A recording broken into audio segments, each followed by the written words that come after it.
राधे राधे मेरे प्यारे भाइयों बहनों माताओं बंधुओं। मेरे YouTube चैनल में आपका स्वागत है। आप सभी पर पितरों की कृपा बनी रहे। आज मैं श्रवण करवा रही हूँ पितृपक्ष भागवत कथा अध्याय 5। कथा सुनने से पितर होंगे खुश, कई जन्मों के पितृ दोस्त समाप्त होंगे। बंधुओं, यदि आपने YouTube चैनल यदि अब तक सब्सक्राइब नहीं किया तो जरूर करें, लाइक करें, कमेंट में राधे राधे अवश्य लिखें। बंधुओं, आप सभी जानते हैं कि पितृपक्ष महाभागवत का कितना महत्व है। श्री भगवान कहते हैं, हे देवी, आप सब लोगों द्वारा सम्मानित 5वें अध्याय का महात्म्य संक्षेप में बतलाता हूँ, सावधान होकर सुनो।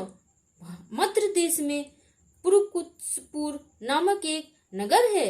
उसमें पिंगल नामक एक ब्राह्मण तथा वह वेद पाठी ब्राह्मणों के विख्यात वंश में जो सर्वदा निष्कलंक था उत्पन्न हुआ था, किंतु अपने कुल के लिए उचित वेद शास्त्रों के स्वाध्याय को छोड़कर ढोल बजाते हुए उसने नाच गान में मन लगाया। गीत नृत्य और बाजा बजाने की कला में परिश्रम करके पिंगल ने बड़ी प्रसिद्धि प्राप्त कर ली और उसी ने उसका राज भवन में भी प्रवेश हो गया।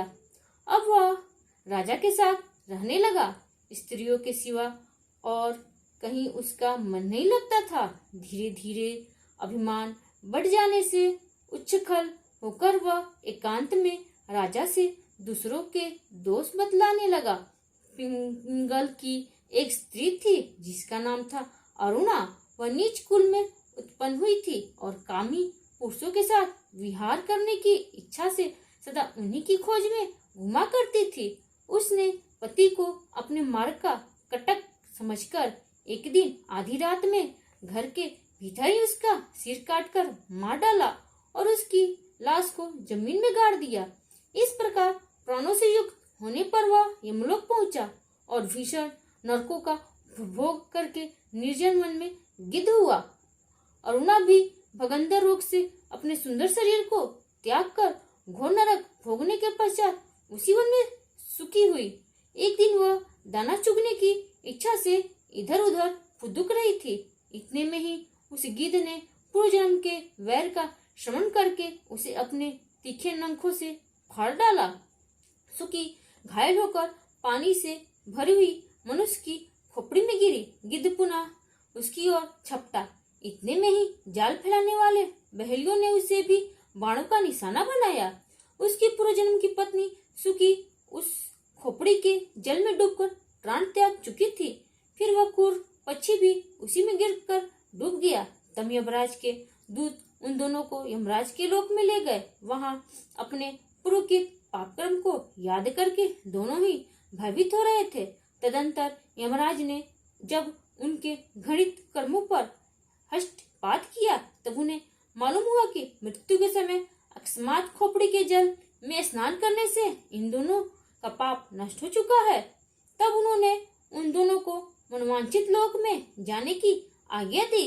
यह सुनकर अपने पाप को याद करते हुए वे दोनों बड़े विस्मय में पड़े और पास जाकर धर्मराज के चरणों में प्रणाम करके पूछने लगे, भगवान, हम दोनों ने पूर्वजन्म में अत्यंत घृणित पाप का संचय किया है, फिर हमें मनवांछित लोकों में भेजने का क्या कारण है, बताइए।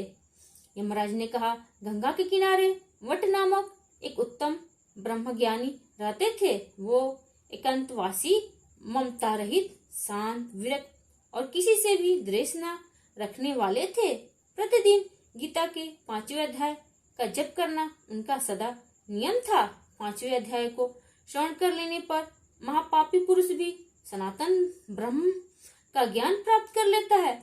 उसी पूर्ण के प्रभाव से शुद्ध चित्त होकर उन्होंने अपने शरीर का परित्याग किया था। गीता के पाठ से जिनका शरीर निर्बल हो गया था, जो आत्मज्ञान प्राप्त कर चुके थे, उन्हीं महात्मा की खोपड़ी का जल पाकर तुम दोनों पवित्र हो गए। अतः अब तुम दोनों मनवांछित लोगों को जाओ, क्योंकि गीता के 5वें अध्याय के महात्म से तुम दोनों शुद्ध हो गए हो। श्री भगवान कहते हैं, सबके प्रति समान भाव रखने वाले धर्मराज के द्वारा इस प्रकार समझाए जाने पर दोनों बहुत प्रसन्न हुए और विमान पर बैठकर वैकुंठ धाम को चले गए। 5वां अध्याय समाप्त हुआ।